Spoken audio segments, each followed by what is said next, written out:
Thank you, Nancy, for agreeing to speak. Nancy is, if I didn't like her so much, um, I might hate her because she is Oh, prolific, award-winning. She has two series I love. One takes place in Henry VIII's England, and the other feature her other series more recently features Genevieve Planchet, a woman artist and spy for England in the 18th century, who strains against the times conventions for women. And that series draws on her own family's background as a descendant of a French Huguenot who came to New Amsterdam in the 1660s.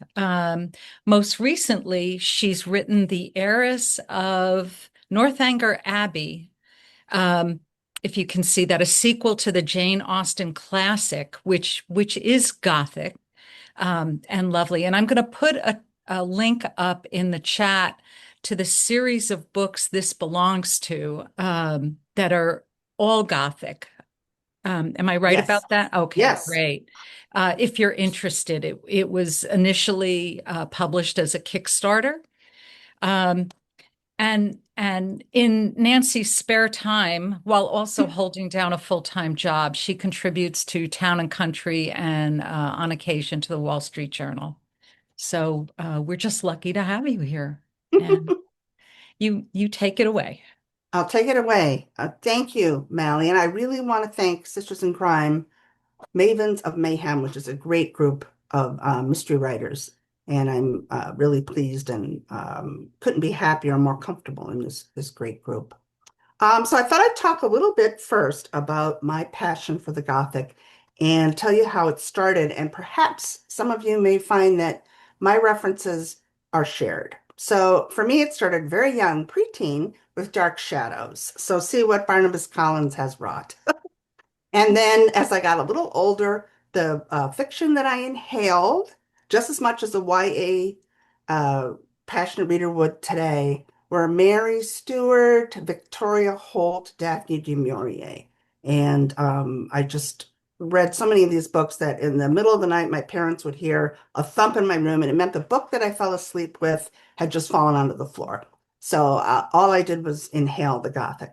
But then when I went to university, I veered away foolishly. I became a journalist and a magazine professional. I worked for Rolling Stone, Entertainment Weekly, Good Housekeeping, places like that. And it wasn't until I decided to write fiction that I came back to this earlier passion, which I think kind of imprinted on me. So then when I was trying to think of a novel I wanted to write, it was my first novel was The Crown, which was put out by Touchstone Books in 2012. And, without thinking I was running a Gothic novel, there were many Gothic elements in it. My main character was a Dominican novice. So it was full of nuns, friars, monks, churches. I had the Tower of London. Um, and even though it wasn't marketed as a Gothic novel at all, my publisher at the time marketed it as The Other Boleyn Girl Meets Da Vinci Code, which shows you where their minds were at in 2012. So then I was off and running and I wrote different kinds of books for a while. But when I was in my Genevieve Planchet series set in 1764, and as any historical novelist will probably tell you, when you come up with your year, you hunt around for other interesting things. And I found that was the same year that The Castle of Otranto was published, the first Gothic novel. So then I started to research it, and that's when I went down the rabbit hole of all rabbit holes, looking into that novel. And I ended up infusing my mystery, which is a spy story and is briskly paced, but has a lot of Gothic elements. So now I'm going to attempt to share my screen, please. Send good vibes. Okay. Um,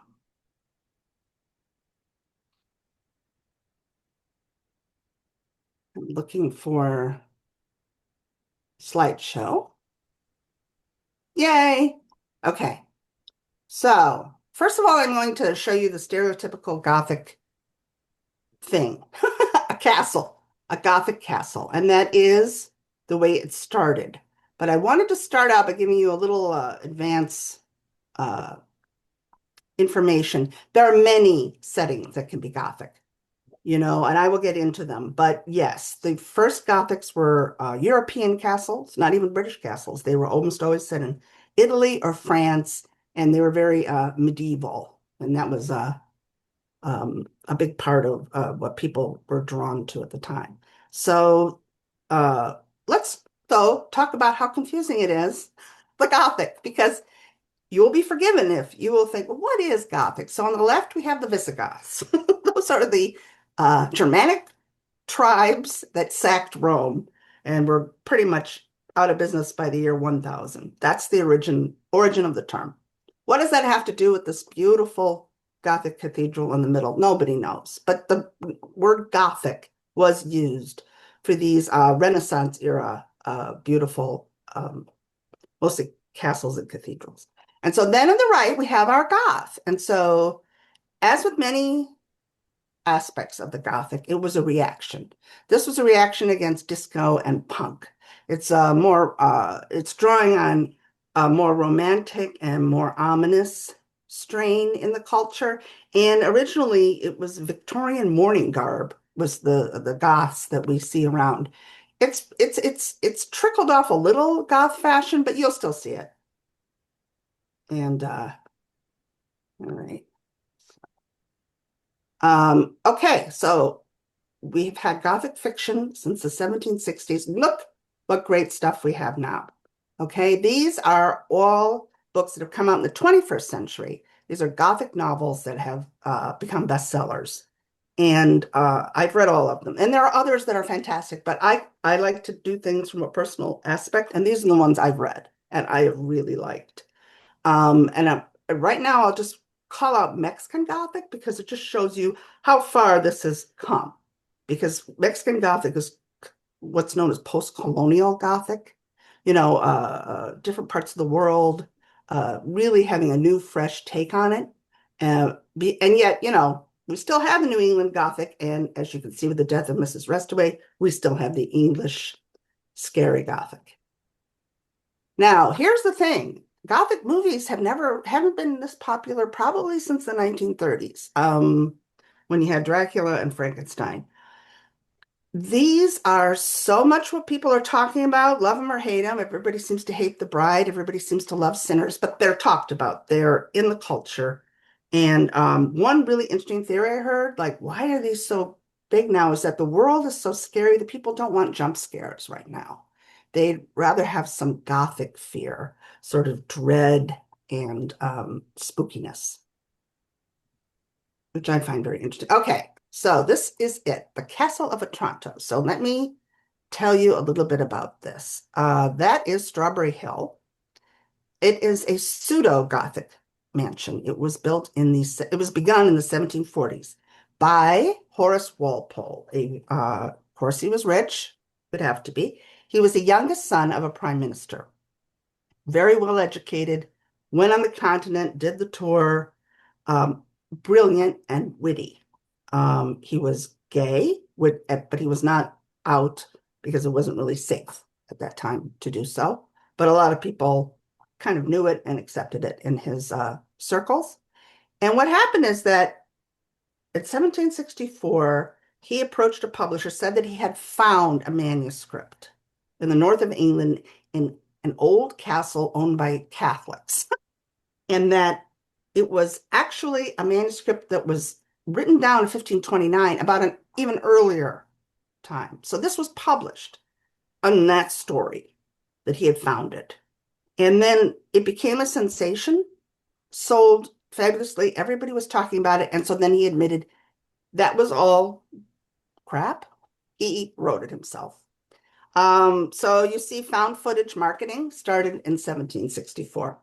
Um, Briefly, the plot is about a Italian castle where you have near the very beginning of the story, you have a lord of the castle whose son dies from a giant.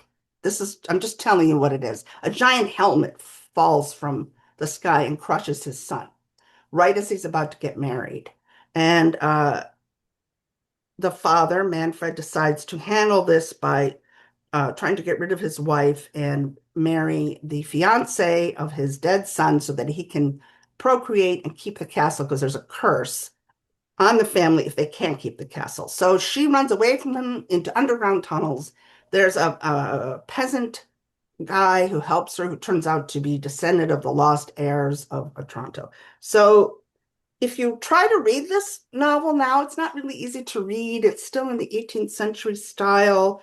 It's florid and a little stilted. And however, Castle of Otranto is very much the whole is greater than the parts because people went nuts. They said they couldn't sleep at night. They talked about it, and it started to get things rolling. You had Anne Radcliffe, who made a lot of money writing Gothic novels. They called them Gothic romances back then, even though they wasn't that much romance, but that was just the term they used. She made £800, which is a lot of money for 1790. It's probably a lot of money now for us writers on one of her best-selling books. And then after that, which, and if you try to read her books now, I think that they're very long and you can enjoy them, but it wasn't until you had the next iteration, which is Mary Shelley and the Brontes, that were really off and running. And these are classics that people draw from and think about and love today. And then you have Wilkie Collins, Bram Stoker, and it's set, it's going. So, but when you think about the parts in the Castle of Otranto, the missing heir, violence, attempted seductions, um, murder, and supernatural. These elements continue to filter through. Before I go any further, I'll say that the Gothic split into two streams. One is the supernatural, the horror part of the Gothic. And I won't really be getting into that today because I think for most of us who write mysteries, we're not putting supernatural in there too much, although we may suggest supernatural.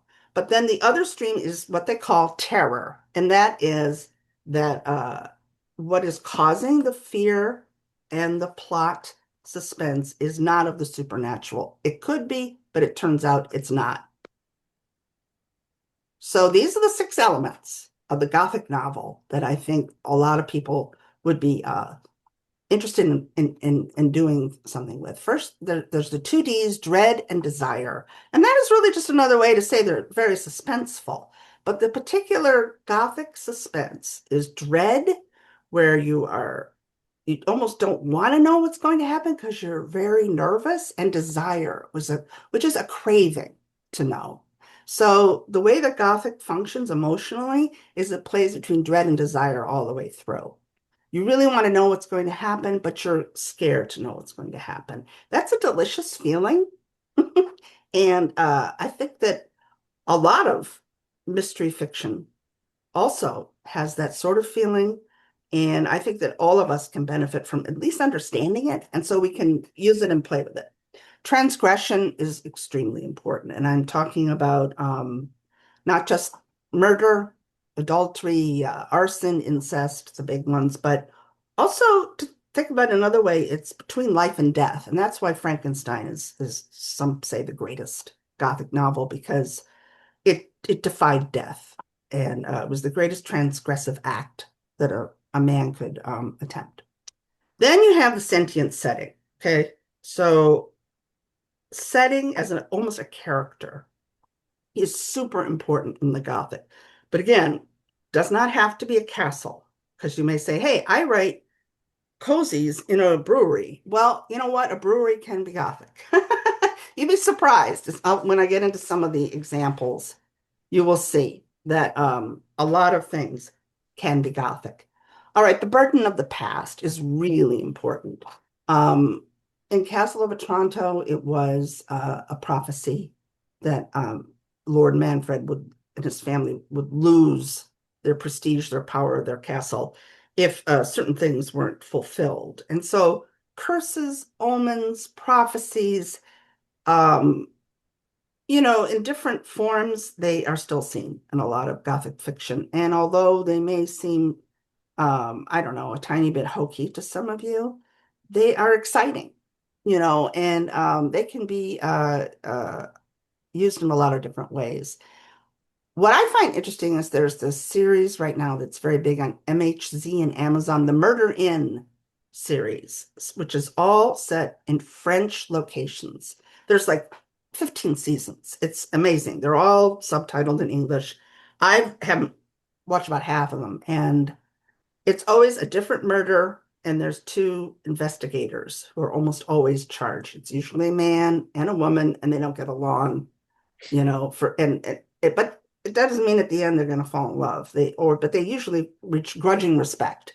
But the burden of there's almost always somebody who's the key to solving the mystery is the son of a father nobody knew, who now stands to inherit, or a murder in a past generation that the bones are discovered. There's a lot of discovering of bones.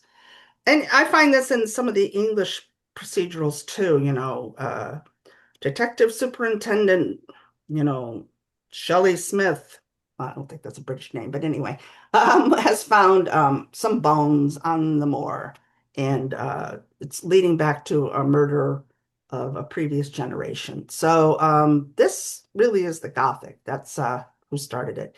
And then you have mental instability, which could be full out someone is out in their mind with what we would call bipolar or schizophrenia or even catatonic. But it also is the illness of someone who is a psychopath, a sociopath, who is determined to do something evil, transgressive, greedy. So that runs through a lot of these stories, and it gives a chill. Right? So speaking of chills, these are the craft secrets that I've gathered. Obviously, atmosphere is very important. That's probably the most important craft aspect of the Gothic. And you shouldn't just think of it as setting, weather, landscape, use it. You could often reflects a character's inner turmoil, or it hints at something about to happen. It can be used to emphasize suspense. Um, I was taught on writing atmosphere that whenever you're not sure what to write, think of where your character is. What do they see? What do they smell? What do they hear? What can they touch? And you can then make it sensory, because Gothic writing has the best Gothic writing, um, whether it's Elizabeth Kostova with the historian, Mexican Gothic, Ruth Ware, it's very sensual, very tactile. And so you bring in suspense and fear often through um, sensual sensory elements.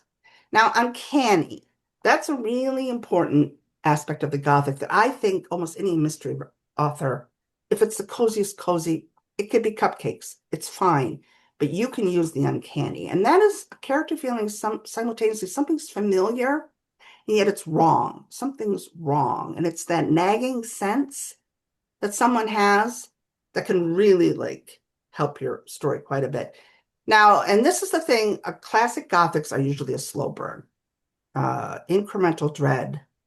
And as I saw, and I stole this from someone who said it online, it starts with a whisper that becomes a scream. And that does, in some ways, I mean, fly in the face of crime fiction. But I think the slow burn is becoming more and more popular in fiction these days. So it's worthwhile to try and employ it. And then there's the tropes. Okay, so this is where people are just sort of, you may roll your eyes a little bit, but this is where you can have a lot of fun.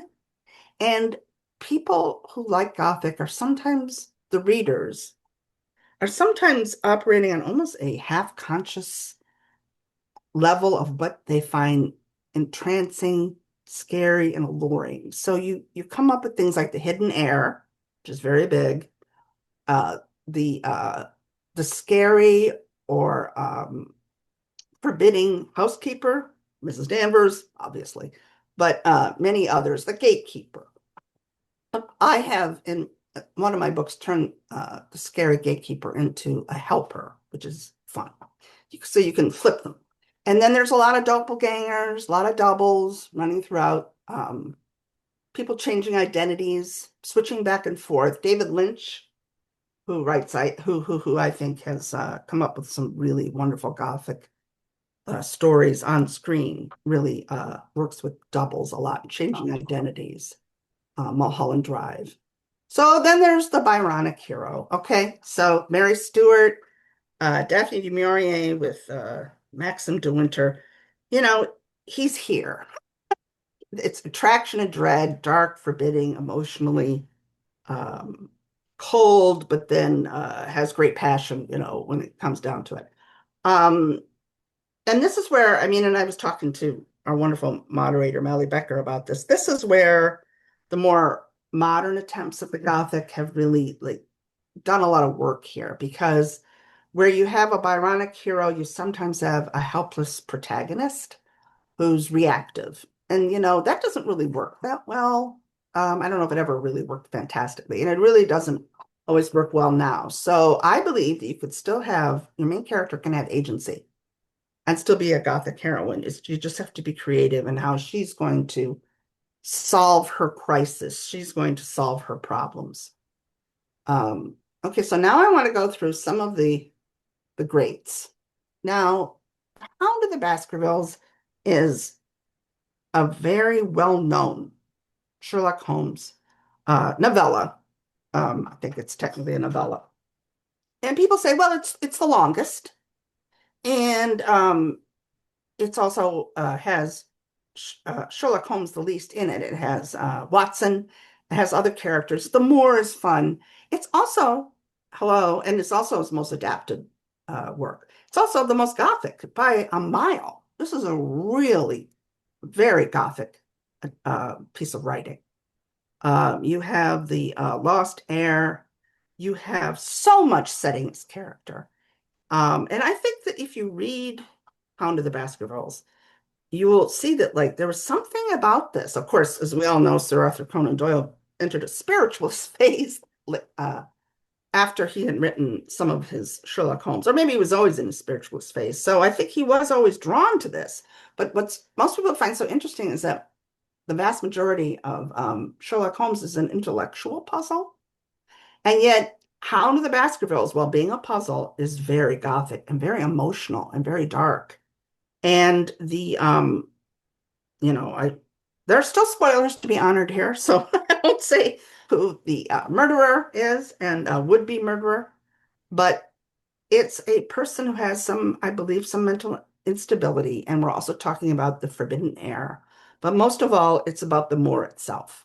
And I mean, I am so sort of obsessed with Dartmoor that when it came time for me to write The Heiress of Northanger Abbey, and I wanted to start in the Abbey, but not have the whole book be about the Abbey, I could not stop myself from taking that book to the moor, to a different setting, and finally getting to play in this playground. And I was just the happiest camper you can imagine when I was researching the moor and coming up with my descriptions.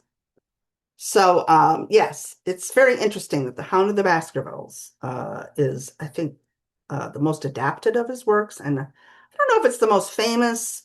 There's so many others that are famous, but it is different from the rest of them in many important ways. And I'm always curious about that. And when you read Doyle's description of the characters, Watson and the heir um, to the castle approaching, it's very Gothic, the way he describes. And then they go in, and there's not much of a fire. It's cold in there. There's ancestral paintings. I mean, this is just Gothic off the charts. So you could see he enjoyed it too. All right, Gaudy Night is so interesting in so many different levels. It has, people talk about the dark academy, dark academical books that are really popular now, set in universities and colleges. I don't see this as often honored as what I think is a foundational book for that kind of fiction. It's set in a college that's very thinly disguised as a real college that's affiliated with Oxford, where Dorothy Sayers herself went when women were not getting that many degrees yet. There, and this was of this type, very academic degree of scholarly study. And this book, Gaudy Night, for anyone either who loves it like I do or just hasn't gotten to it yet, I'll just say very quickly, Harriet Vane is a woman with her own past. She was tried for murder and found innocent.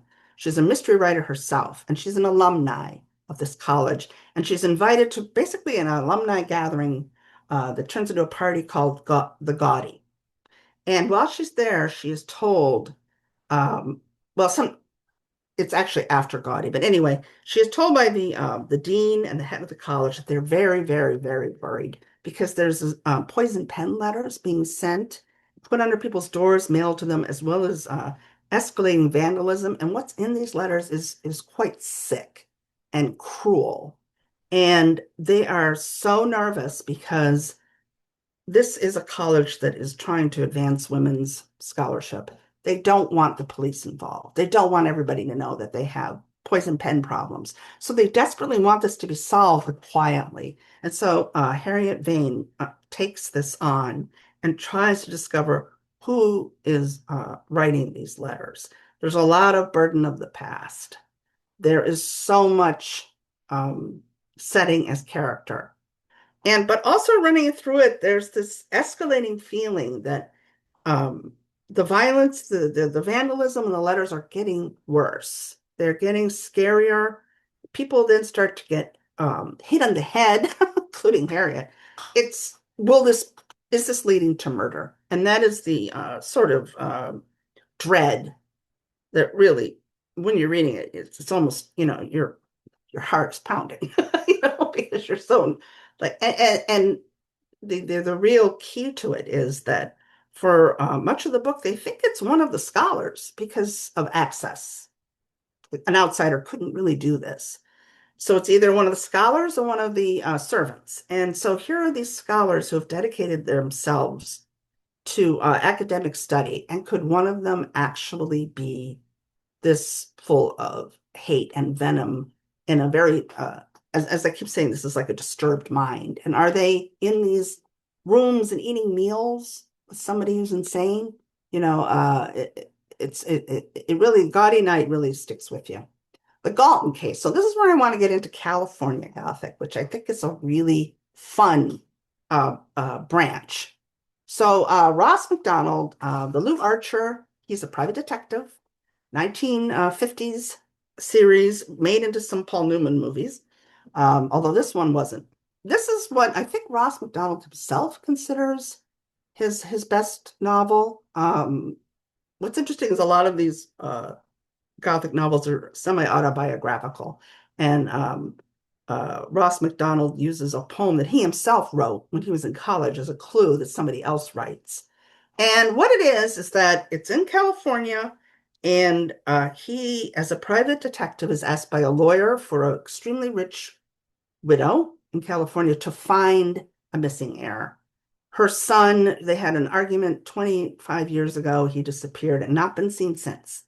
And she's dying, and she wants to be able to make things right and give him this one of the biggest fortunes in California. So the book is about his attempt to find the missing heir, and it's very atmospheric. There's a lot of dread. There's a lot of forbidden desire and transgressive elements, which, I think is super interesting. But I just wanted to also just really quickly tell you what are some of the other Gothic settings that you will find in sort of California, and you can actually include New Mexico, Nevada, Arizona, anywhere you can find a cactus or a palm tree, you will find these. So you can have, okay, you have the Hollywood Mansion, I think Sunset Boulevard, but then you also have the beach house. Those can be very Gothic and creepy. You have the fog-shrouded cliffs of California, and they could be really, really cool. Then you have the LA bungalow, which can actually be, and I should preface this by saying that a lot of these books, um, especially the California ones, get into the illusion of the dream of Hollywood fame and the rot, the danger, the corruption. I feel like the Black Dahlia is often like flitting around in the perimeters of these, the hopeful, starry-eyed young women who come to California, and things often don't go so well. So yeah, you have the beach bungalow, and again, it's like seems like I mean the Hollywood LA bungalow. It seems like it's a great place. You're just getting started, but especially Mulholland Drive, David Lynch's masterpiece. You'll see that it's a place of also a lot of terror. But then in LA, you also have the abandoned factories.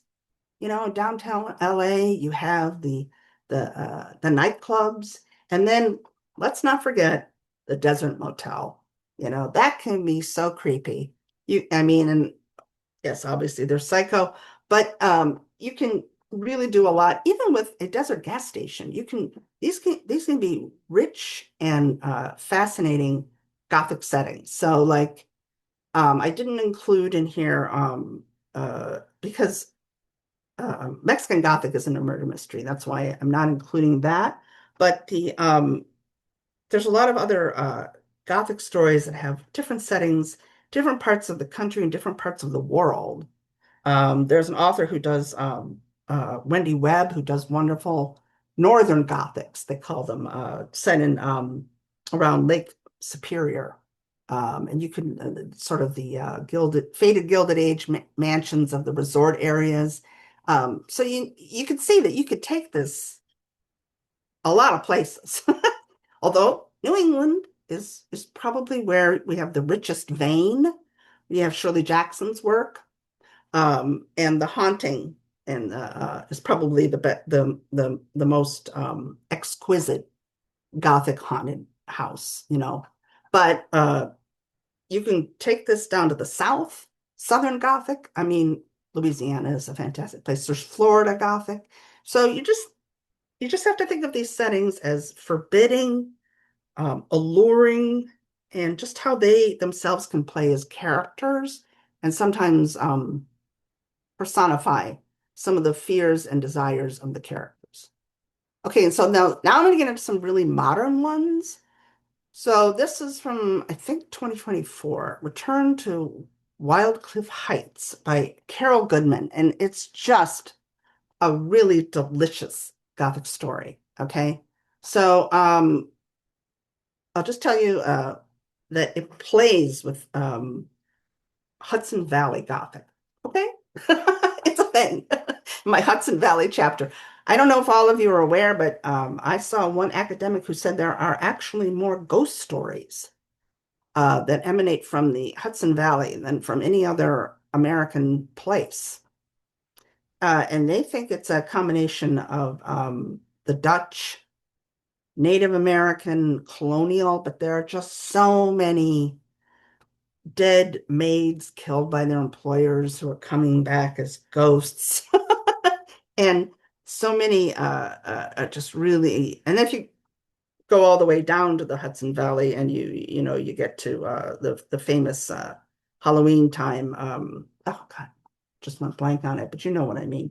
Um, and that's like a big one. So anyway, what Carol did in this book is she has a um, a woman in her 20s who is an editorial assistant at a small publishing house in New York City. And the publishing house is shaky. It's really been powered by the popularity of a Gothic novel that came out about 15 years earlier, maybe 20 years earlier, which is Wildcliff Heights. And what happens is that the publishing house is about to be either sold or go under. And this character, Agnes, is told she's about to be laid off. And everybody says, if only we could get a sequel out of the author of Wildcliff Heights, we would be saved. And she wants to keep her job.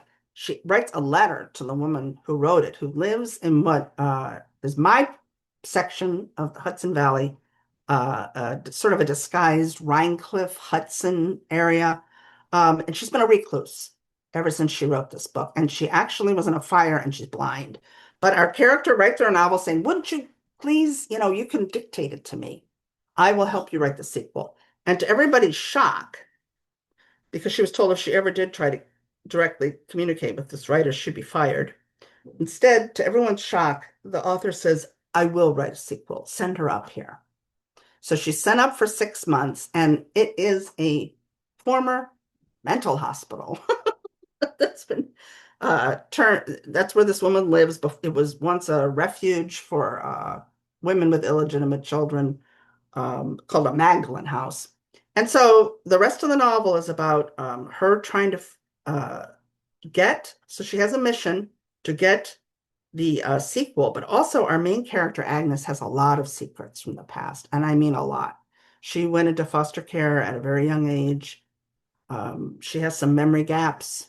She's had a lot of poverty, and she starts to find more and more that her story and the story of Wildcliff Heights and the author are are intermixed, are connected in ways that she never realized until now.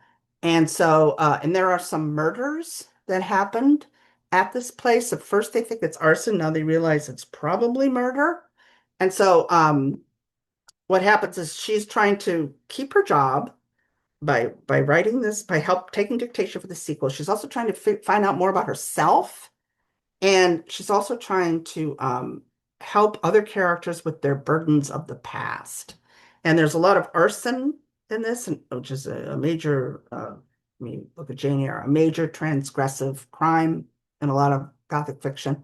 So I'm just saying that Carol is a very accomplished writer of mystery fiction. And while this does not have any, well, except in a few scenes, any police or private detectives, but I would say that character is an amateur sleuth slash editorial assistant. And it has so much suspense. You just tear through it, wanting to know what's going to happen next. So this is like, I would say, one of my favorite examples of somebody writing a Gothic mystery, without any supernatural or any curses, prophecies, or Byronic heroes, really. And then for the people who write cozies, this is a book that I read last year that is a cozy, and it's also pretty Gothic. It's called Mrs. Christie at the Mystery Guild Library. Now, the Mystery Guild Library is a character in this, and that's for sure. And it's a wealthy family set up a private library. I think it's down by Union Square. And our main character is a woman, again, in her 20s. She's a little reclusive, a little shy, and she is a member of the family that created this library, and they're very eccentric. And she wants to be in this library and work there and be with the books. And what happens is one day, a woman is sitting in the Christie room, dedicated to Agatha Christie, who looks a heck of a lot like our picture of Agatha Christie, and then begins to talk to our main character, and she acts like she is Agatha Christie. And so our main character is thinking, is this woman crazy? Because this can't possibly be Agatha Christie who's dead. And so very shortly after this, our main character has a cousin who is accused of a murder. And so there is a murder to solve. And yes, Agatha Christie is helpful as this mystery transpires. So it really plays with the is it supernatural or isn't? But which I think, some readers don't, I'll be honest, some people don't like it. Some readers are like, get the ghosts out of here. I just want reality. Well, other people love it. So it's a bit of a risk, but to make a strong suggestion that you might have a ghost here, but it can be really fun and really enticing and different and fresh for readers who are up for that. All right. And so now there's my book. So what happened was last I left you with, I was down the rabbit hole. And so what I thought is, okay, I know a lot about Strawberry Hill. Horace Walpole built it as just a huge project for himself, a huge hobby. He filled it with items that he had collected from the medieval and Tudor era. We're talking Cardinal Wolsey's hat, things like that, and paintings and jewelry. And he just sort of filled it up with these curious objects. And according to him, he had a dream one night, and someone walked out of a painting. This is the first time I believe that that's ever happened in fiction, and of course it's happened since. But it's a big thing in the Castle of Otranto is you hear a sigh, there's something moving, that someone is coming out of the painting. He said it came to him in a dream. At a certain point, he said he'd have laudanum that day. I don't know. So maybe it was a medicated dream, but he said he wrote it in a fever afterward in just like a few weeks. So I thought, okay, this is the same period as where my third novel in this series is taking place. I want my character to go to Strawberry Hill. And so then I thought, what if if Horace Walpole, who himself has such an active and nervous imagination, what if he was fearful of a ghost in that Strawberry Hill? And he's not sure what to do. He doesn't want to, just like, with Gaudy Night, he doesn't want a lot of people to know because he will be mocked. So he quietly wants this to be investigated because his servants are either leaving or they're traumatized. He has seen something. He wants to get to the bottom of it. And, I'm not going to spoil it, but it does turn out that this is all leading to a painting that he has in there that is key to a spy mission that has to then take place about something to do with art. Don't want to be more specific, between ongoing battles between England and France. So, but I really did enjoy just going full Gothic and putting my main character into Strawberry Hill and just going into the atmosphere with everything I have. But then, the mission starts in London, it goes to France, and I decided, you know what, I can't just drop this. So then I decided I'm going to have other Gothic sites as characters. And so I investigated the opera of that time, the opera house, which is not the one that everybody loves because it burned down. But I found out some of what it was like. There's a chateau where I had a masked ball where there's some really bad stuff going on. A prison that's on the river in Paris, again, is not here anymore. It's not the best deal. So I decided, once you start, you got to keep going. So I tried to come up with a lot of period appropriate, um, ominous places. I mean, Opera House is beautiful, but it can also be kind of scary. So I enjoyed that. I really, of all my books, I think this one was one of the most fun to write. And, there's a lot to be said for that as well. We're supposed to be having fun. So, because I love the Gothic, um, I jumped into that pool. Okay, so as I promised, I have talked now for 40, almost 45 minutes. So I'm going to stop because I think that there's going to be some questions and I'd be only too happy to answer them. So should I stop share now? That's probably the thing to do. Sure.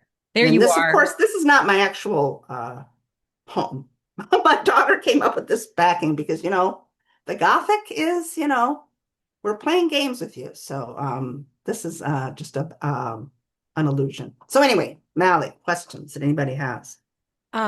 So far, I'm getting asked to repost the link for your Northanger Abbey book. Oh, yes. And if anyone has questions, add them to the chat. I'm lucky enough. I'm going to get to start with the question. You talked about the slow burn Hmm. of Gothic, and we're all told writing mysteries that we have to have our beats in a certain place, Right. um, and move quickly. And how do you balance that if you're going for a Gothic feel to a Well, mystery? yes, like the classic Gothic novels that I showed in that one section are pretty slow burn, but Carol Goodman's Mm-hmm. the Agatha Christie book and the Versailles Formula are more on a mystery writing engine where you have Mm-hmm. your inciting event, that comes up pretty fast, right?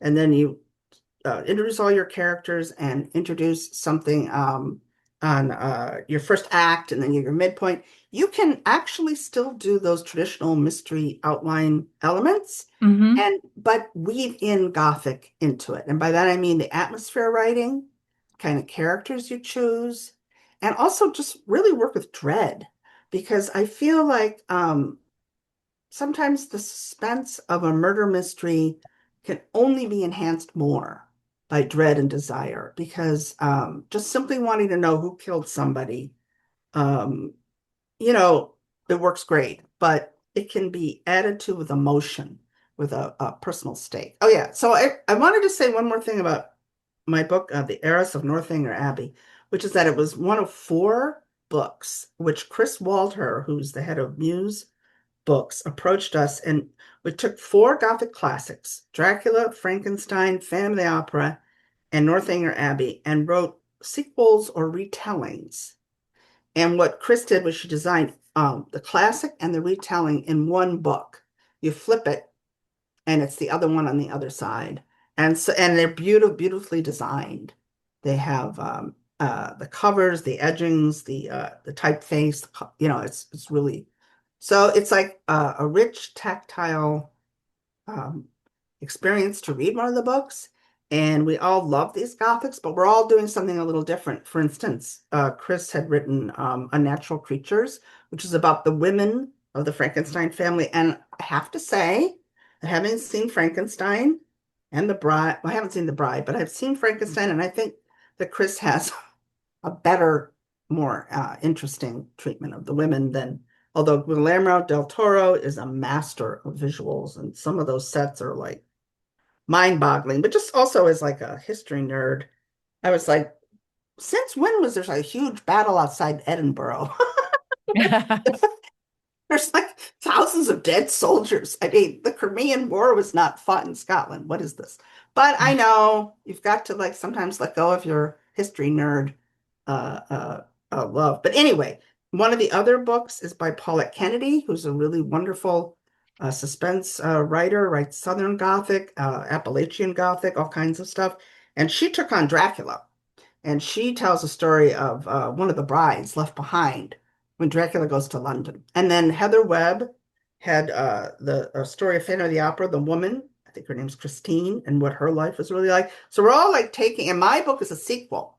It's 20 years later. What's happened with Catherine and Henry and the Thorpes? And, Catherine now has a daughter, the heiress. Um, uh, so that's what these books are. Yes, it was a Kickstarter, but the books are still available. So yes, in physical, and there is an ebook too for people who That's really want an ebook. Okay. that's great.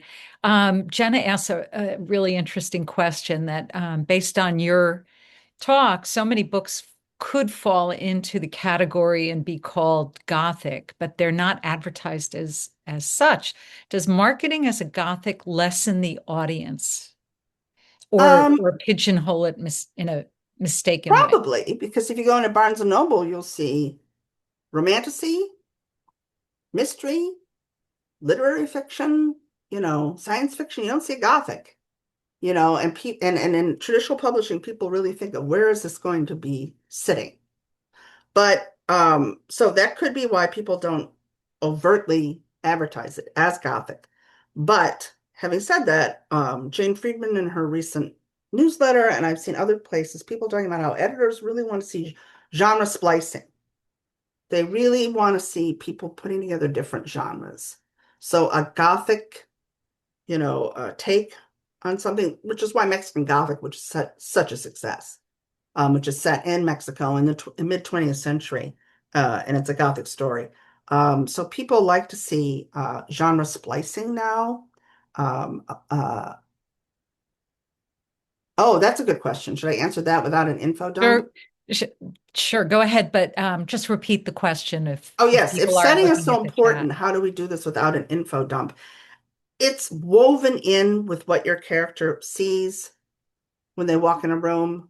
You can really bring it in through character behavior, as well as just an introductory quick something. Like I will admit, even though I adore the historian, there is a lot of info dumping in there. Now, I love the dumping.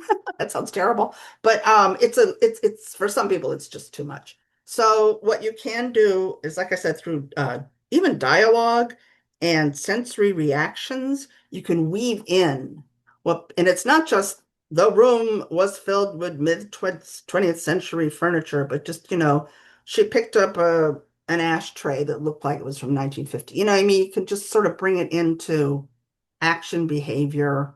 impressions. And so to keep things rolling, because yeah, my editor with Versailles Formula made me um, really change the tempo and pace. And I need that, like many writers need it. And she basically had me like expand the second half by 25% and contract the first part by 25%, which I Mm. did.